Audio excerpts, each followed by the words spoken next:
네, 여러분 안녕하십니까. 2021년 1월 1일 금요일 아침입니다. 이제 새해가 밝았습니다. 여러분 모두 가정과 개인에게 또 여러분의 섬기시는 교회와 직장에 하나님의 주시는 복이 충만하게 임하기를 주님의 이름으로 축하드리고 축복합니다.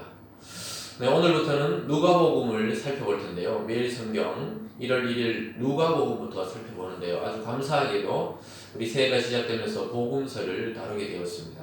오늘은 누가복음 1장 1절에서 25절까지 말씀인데요. 그 중에서 제가 1절부터 2절을 읽고 또 중간을 또 읽겠습니다. 1절과 2절입니다. 우리 중에 이루어진 사실에 대하여 처음부터 목격자와 말씀에 일꾼된 자들이 전하여 준 그대로 내력을 절수하여 붓을 든 사람이 많은지라. 15절부터 또 17절까지 제가 읽어드리겠습니다. 이는 그가 주 앞에 큰 자가 되며 포도주나 독한 술을 마시지 아니하며 모태로부터 성령의 충만함을 받아 이스라엘 자손을 주 곧 그들의 하나님께로 많이 돌아오게 하였습니다. 그가 또 엘리야의 심령과 능력으로 주 앞에 먼저 와서 아버지의 마음을 자식에게 거스르는 자를 의인의 슬기에 돌아오게 하고 주를 위하여 세운 백성을 준비하리라. 아멘. 오늘 본문의 말씀을 통해서 그리스도의 길을 준비하는 자, 그리스도의 길을 준비하는 자라는 제목으로 새해 첫날의 말씀을 증거해 드리겠습니다. 여러분, 누가복음은 말 그대로 이 누가라는 이 사도 바울의 또 제자고 예수의 제자면서 이 누가라는 사람이 저술한 책입니다. 누가복음과 사도행전은 저자가 동일합니다. 그래서 이 누가가 아주 의사이면서도 역사가라고 이렇게 평가합니다. 그래서 그의 서술과 진술 방식은 아주 시간대적으로 주님의 나심과 사역과 죽음과 부활과 성령의 오심과 또 사도행전을 통해 그들의 예수님 돌아가시고 사도들에게 임한 성령을 통해 교회가 세워지고 또 전파되고 또 바울을 통해서 아시아와 또 여러 나라에 복음이 전파되는 그러한 것들을 보게 됩니다. 그 사실을 통해 우리는 누가가 아주 꼼꼼하고 또 정확한 성격의 소유자라는 것을 알 수 있고요. 하나님은 그런 누가를 통해 그리스도의 행적을 적게 하시고 그 영감을 통해 자세하게 기록하고 있다는 것을 보게 됩니다. 오늘 첫 번째로 누가는 그리스도의 길을 준비하는 자가 탄생한다고 예고하고 있습니다. 그래서 오늘 첫 번째는 역사 속으로 오신 예수 그리스도에 대해서 1절에서 4절까지 말씀하는데요. 그것이 바로 1절부터 2절입니다. 우리 중에 이루어진 사실에 대하여 처음부터 목격자와 말씀에 일꾼된 자들을 전하여 준 그대로 내력을 저술하려고 붓을 든 사람이 많은지라. 그러니까 하나님의 일을 또 주님을 통해 일어난 일을 예수님이 이 땅에 오셔서 행한 행적을 기록하려고 글을 쓴 사람이 많았다. 3절에 보면요. 그 모든 일을 근원부터 자세히 미루어 살핀 나도. 그러니까 자기도 예수가 어떻게 태어나고 예수가 어떤 분이고 어떤 일을 했고 이것에 대해서 자세히 살폈던 자기 자신도 오늘 데오빌라 각하에게 차례대로 써 보내는 것이 좋은 줄 알았노니 이렇게 말하고 있습니다. 아마 데오빌라라는 누구 고위 관리에게 예수님의 그 복음의 행적 그 사역에 대해서 자기가 순서대로 시간의 순서대로 최대한 써 보내는 것이 좋은 줄 안다. 지금까지도 많은 사람이 저술을 했지만 나도 그걸 자세히 연구해서 또 영감을 통해 차례대로 써보내겠다 이렇게 이야기하면서 이 받는 사람이 확실히 정해져 있는 이러한 복음서인 것을 보게 됩니다. 그러면서 우리가 알 수 있는 것은 처음부터 목격자 또 차례대로 이런 것을 미뤄봤을 때 예수님의 그 이 땅에 오심은 사건은 역사적인 순서가 있었다는 것을 알게 됩니다. 그리고 하나님께서 인간의 역사 속으로 오셨다는 것을 누가는 잘 설명하고 있는 것입니다. 저와 여러분에게 오신 그리스도는 상상이나 환상이나 또 생각의 그리스도가 아닌 육체로 오신 현실 속으로 걸어오신 예수 그리스도였다는 사실입니다. 그래서 우리의 구원자가 되기에 부족함이 없는 것입니다.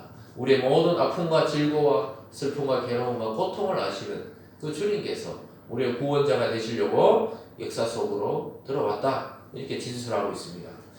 오늘 두 번째로 보면요. 사가랴라는 이 제사장의 고민에 대해서 나타납니다. 이 사가랴는 이 제사장의 직무를 감당하던 제사장 집안이었는데 그의 고민은 무엇이냐? 아이가 없었습니다. 결혼한 지 오래되고 나이가 들었는데 아이가 없는 것이 그의 큰 고민이었습니다. 6절에 보면요. 이 두 사람이 하나님 앞에 의인이니 주의 모든 계명과 규례대로 흠이 없이 행하였더라. 엘리사벳이 잉태를 못하므로 그들에게 자식이 없고 두 사람의 나이가 많더라. 사가랴와 그의 아내 엘리사벳은 잉태 못하는 고통이 있었어요. 근데 이들이 하나님께 죄를 지은 것도 아니었어요.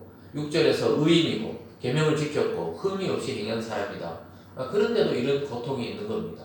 여러분, 우리가 예수님을 믿고 신앙생활을 열심히 해도 우리에게 고난이 닥칠 수 있다는 거예요. 어려움이 있을 수 있습니다. 그런데 그 어려움이 하나님의 일을 이루는 도구가 되게 하세요.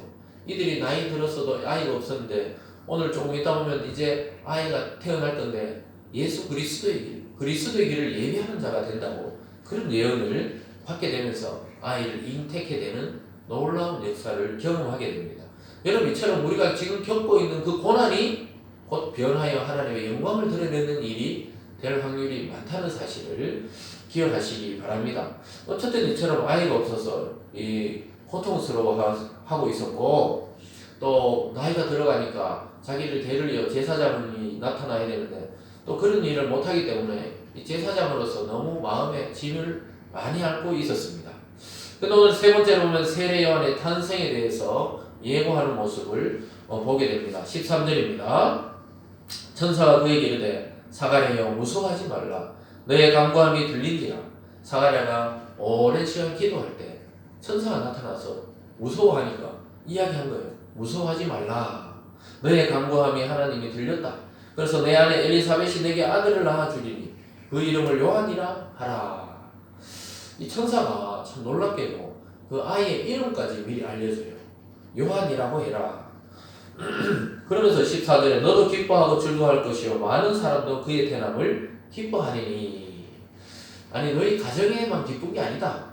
수많은 사람이 그 요한 때문에 기뻐할 거라고 미리 태어나기도 전에 이렇게 이름을 알려주면서 말하고 있습니다. 계속해서 15절에 보면요. 이는 그가 주 앞에 큰 자가 되며 포도주나 독한 술을 마시지 아니하며 모태로부터 성령 충만함을 받아. 놀라운 일입니다.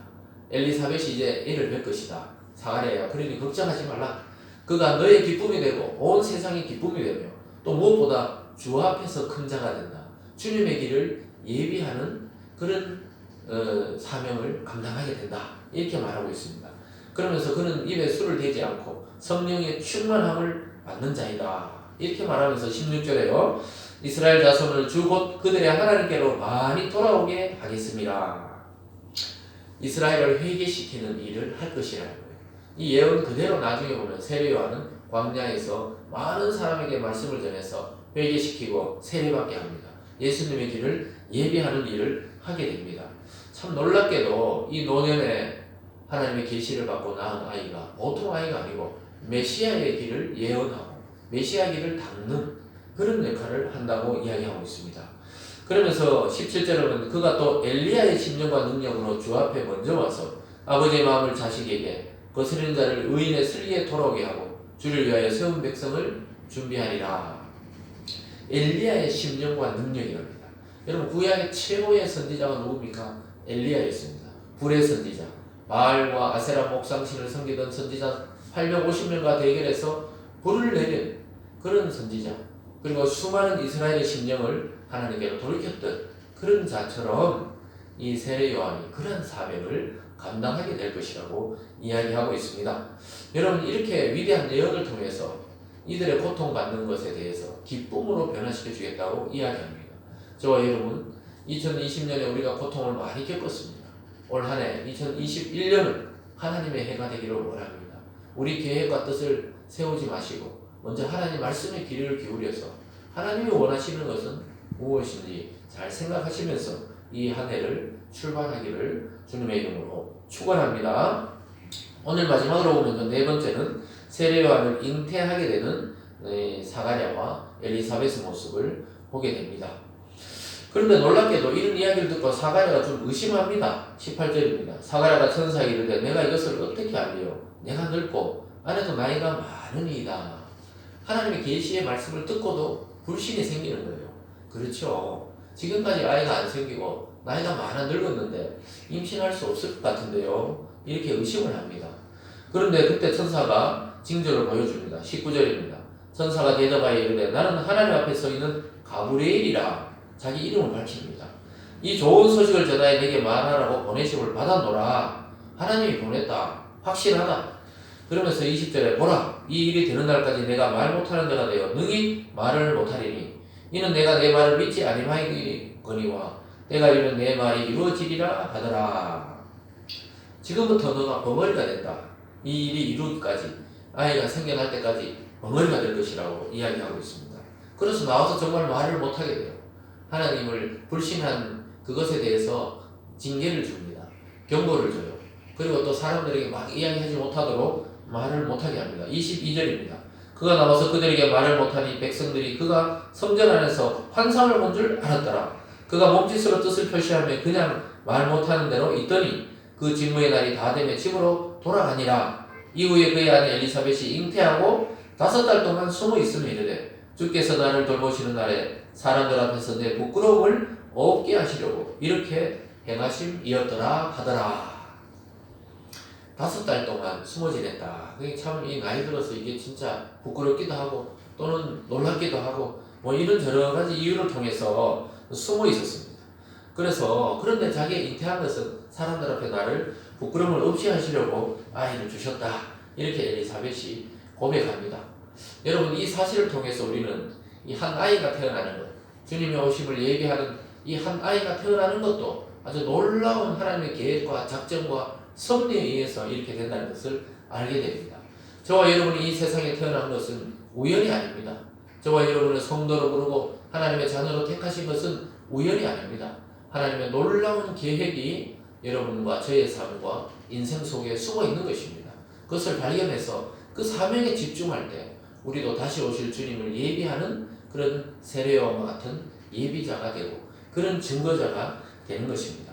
사랑하는 여러분, 가장 암울한 시대에 이 이스라엘이 억압받던 시대, 지배받고 있던 시대에 들려온 소식은 곧 큰 자 그리스도가 온다. 그 전에 그를 예비할 자 세례 요한이 나타난 것입니다. 가장 어두울 때 빛은 가장 빛나게 되는 것입니다. 가장 어두울 때 하늘의 별빛은 가장 반짝입니다. 여러분 시대적으로 가장 이 어두울 때 결국 복음이 빛을 발휘할 것입니다.